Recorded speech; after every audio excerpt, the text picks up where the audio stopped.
Estamos en el Viernes Santo. En la liturgia de este Viernes Santo contemplamos a Cristo en la cruz y la veneramos. Pero lo hacemos sin separar la muerte del Señor de su resurrección, así como no separamos la resurrección de su muerte. La cruz es luminosa, pese a lo lúgubre que pueda parecer la hora, y es luminosa porque está iluminada por la luz de la resurrección. La muerte no tiene la última palabra, no es definitiva, porque Cristo es la vida, y por eso en Él muerta será la muerte. Hoy todo es austero, sobrio, porque así lo requiere la memoria del Viernes Santo. Es el día de la muerte del Señor en la cruz. Hoy el celebrante o los sacerdotes se postran al inicio de la celebración en señal de humildad ante la majestad y el poder de Dios que da la vida, ante la Pascua de Cristo que nos libera de toda muerte. Hoy el relato de la pasión que corresponde es el de San Juan, que nos muestra la divinidad y la majestad de Cristo. Ahí se nos pinta su absoluto control y dominio de las situaciones. Cuando vienen a aprenderlo y Él les pregunta ¿a quién buscáis? Al decirle yo soy, retrocediendo caen todos a tierra. Es el yo soy con que se da a conocer Yahvé, Dios. Yo soy el que soy. Jesús muestra su majestad divina y también su corazón de buen pastor, porque hace que los que estaban con él no sean prendidos. A estos dejadlos ir. Hoy el juicio aparenta ser el que tiene Jesús como reo, pero en realidad es al revés, es el juicio de Dios. Por eso es revelador el diálogo del Señor con Pilato, que algunos dicen seguramente fue hecho en griego, porque era una lengua común para los dos. Probablemente Pilato no hablaba el hebreo o el arameo, y el Señor, como todos, sabía hablar el griego, probablemente, pero bueno, eso es un detalle. Pero digo que es revelador el diálogo. Le dice Pilato, ¿eres tú el rey de los judíos? Mi reino no es de este mundo. Tú lo dices, yo soy rey. Para esto, es decir, lo que está ahí mismo aconteciendo, dice, para esto he nacido, para esto he venido al mundo. Eso está también hablando de una preexistencia. Él existía antes para ser testigo de la verdad. Y aquí me detengo un momento. Dar testimonio de la verdad y ser testigo implica decidirse a favor o en contra de Cristo. ¿Por qué? Porque Él mismo ha dicho yo soy la verdad.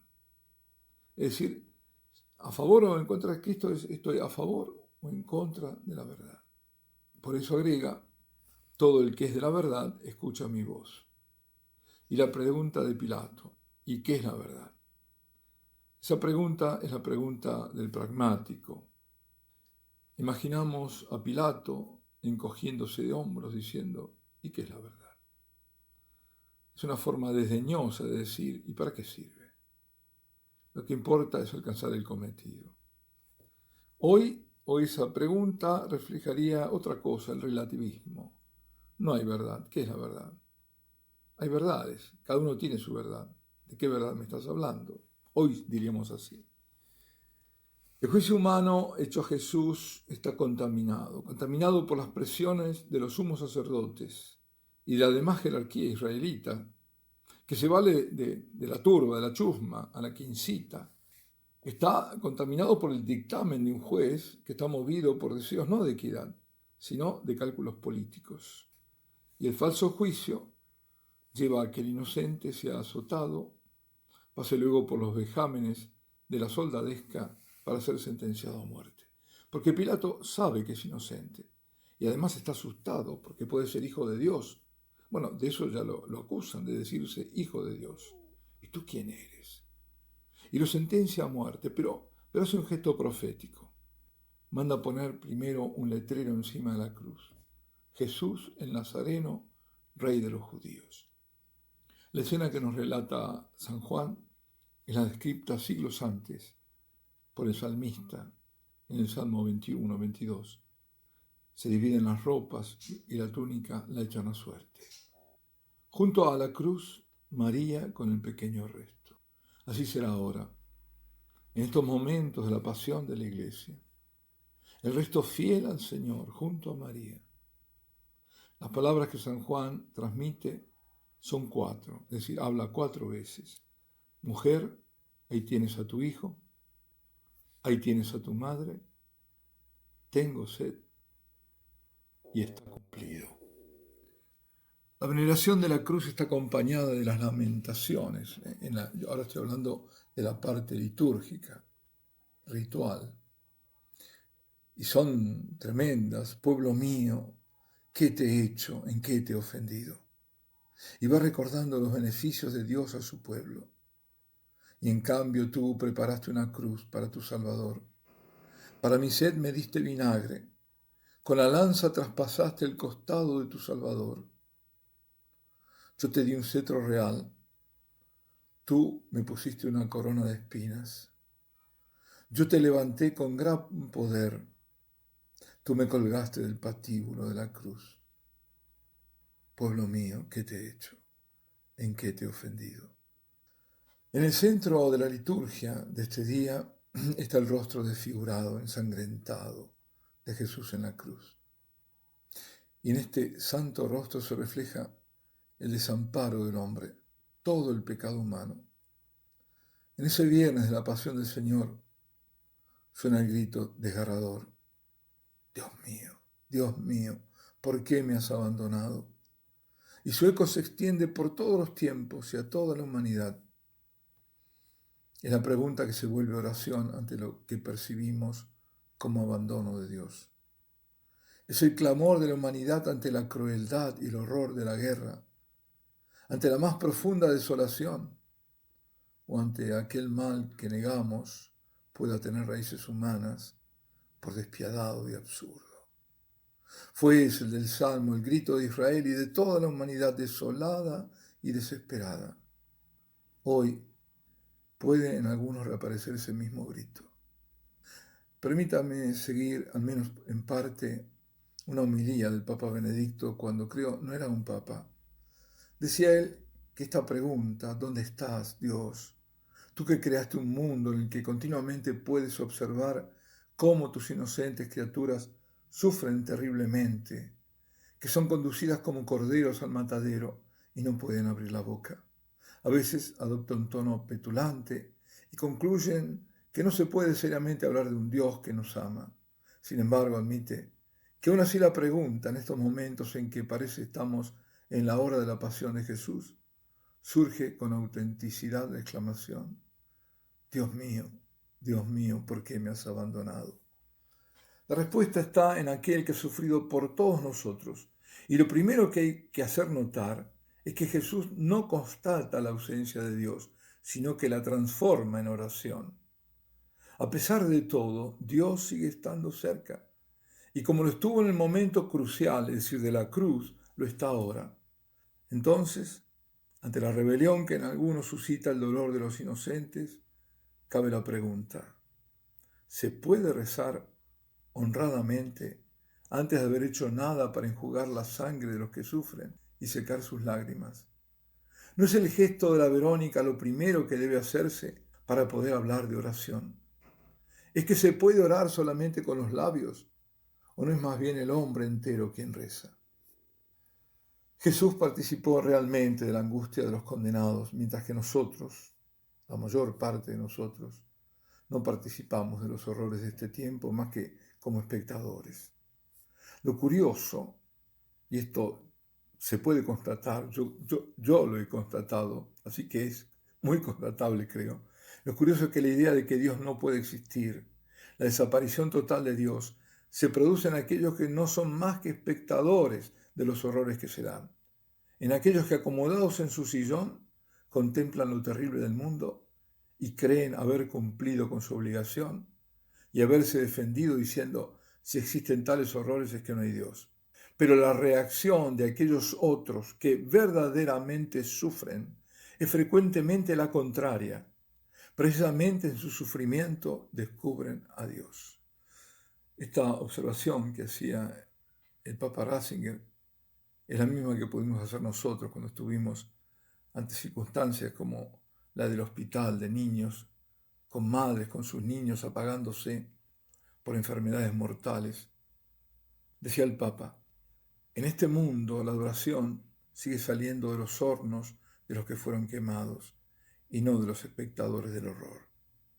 No es ninguna casualidad que la fe en Dios provenga de un rostro lleno de sangre y heridas, de un crucificado, y que el ateísmo tenga su padre en Epicuro, en el mundo de los espectadores saciados.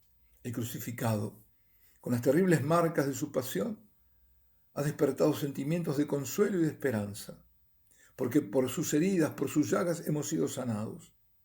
Y el Papa en aquella homilía recordaba un retablo del siglo XV de su Alemania natal, pintado por Matthias Grünewald, donde Jesucristo está en la cruz representado con el cuerpo plagado de bubones de los apestados, la peste bubónica.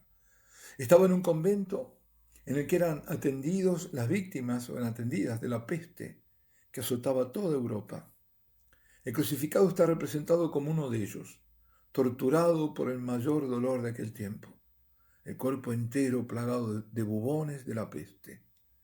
Ante esta imagen rezaban los monjes y con ellos los enfermos, que encontraban consuelo al saber que en Cristo Dios había sufrido con ellos. Este cuadro hacía que a través de su enfermedad se sintiesen identificados con Cristo, que se hizo una misma cosa con todos los que sufren a lo largo de la historia. Experimentaron la presencia del crucificado en la cruz que ellos llevaban y su dolor les introdujo en Cristo, en el abismo de la misericordia eterna. ¿Y cuántos otros en la imaginería de España, de Italia, cuántas otras obras maravillosas que nos hablan de ese dolor? Y muchos estaban en hospitales, y por otra parte estos hospitales fueron erigidos por la Iglesia. Elie Wiesel, un autor judío que estuvo en un campo de concentración y que no amaba a los cristianos, realmente no nos amaba, por cierto, sin embargo, en un relato, sin saberlo, está dando una respuesta cristiana. Él describe lo que vivió al presenciar la ejecución de varios hombres en la horca. En realidad, la de un joven. Los otros murieron apenas los colgaron. El joven no. Los de la SS habían juntado a los prisioneros enfrente de la horca. Mientras el muchacho moría lentamente, un prisionero gritó, ¿dónde está Dios ahora? Dice Wiesel, y oí una voz dentro de mí contestarle, ¿dónde está? Aquí está, colgado de esta horca. Pues, querido Elie Wiesel, ese es Cristo. Cristo en el pobre, en el desamparado, en el ahorcado. Cristo en la cruz muriendo por todos.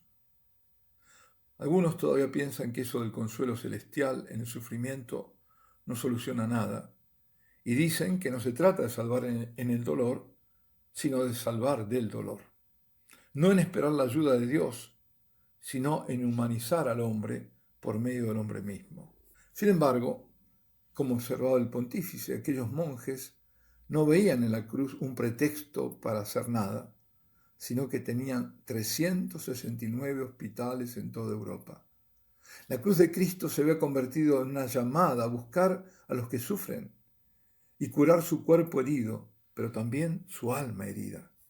Eso ha hecho la Iglesia de Cristo en todas las épocas, construir hospitales, atender corporal y espiritualmente a todos los que lo necesitan y que acudan a su auxilio o vaya a la iglesia a buscarlos. Fueron las palabras del Señor en la cruz, tengo sed, la que movió a la Santa de Calcuta a hacer todo lo que hizo. Un fraile capuchino en un lugar perdido del sur de Italia, toda su vida llevando los estigmas de Cristo, padeciendo con él, erigió la casa del Soliego, es decir, la casa del alivio, que es uno, sino el mayor de los hospitales católicos. Hoy muchos se van en palabras y en críticas acerbas contra la Iglesia. Hoy mucho se habla de humanismo, justamente hoy que se desplaza a Dios por el hombre, incluso por hombres que se dicen de Iglesia. Nos preguntamos si realmente hay un llamado y una respuesta al servicio como la había entonces, en esos siglos que el modernismo llamó oscuros.